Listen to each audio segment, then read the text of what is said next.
Hello guys! For today's video ay magluluto ako ng baboy na papakuluan ko lamang siya sa kamatis. Para kasi sa akin guys, ito ang pinakamadaling gawin sa baboy lalo na kung nagmamadali ka. Nakabili kasi ang daddy ng napakamurang kamatis kaya ako naman ay sinamantala ko na. Isinalang ko na nga pala ang lahat ng rekado tulad ng sibuyas, bawang at syempre ang ating kamatis. Nilagyan ko lamang ng isang basong tubig at saka ko siya papakuluan. Bago ko yan tinakpan, nilagyan ko na rin ng asin at paminta. Alam nyo ba guys, sa tuwing niluluto to ng nanay ko nung araw, ay sarap na sarap ako at ganado sa pagkain. Ay nako guys, sa tuwing nanay talaga natin ang nagluluto, ay ganado tayo. Bukod doon, lahat talaga ng niluluto nila ay masarap sa ating panlasa. Kayo ba guys, nasubukan nyo na rin ba ang ganitong luto sa inyong karne? Pwede rin yan sa manok guys. Ilagyan ko nga rin pala yan ng patatas para mas lalong lumasa at sumarap at isang kutsarang toyo. Para hindi ganun kaputla ang ating sabaw. Tignan nyo nga naman ang ating sabaw. Napakaganda ng kulay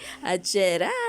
Malapit na siyang maluto. At syempre halu-haluin din natin siya ng bahagya para magpantay ang pagkaluto ng ating patatas at karne. At ayan, luto na guys. Tara, kain na tayo. Hanggang sa muli at sa susunod pa nating mga video. Maraming salamat po sa inyong suporta at sa walang sawang panonood ng aming video araw-araw.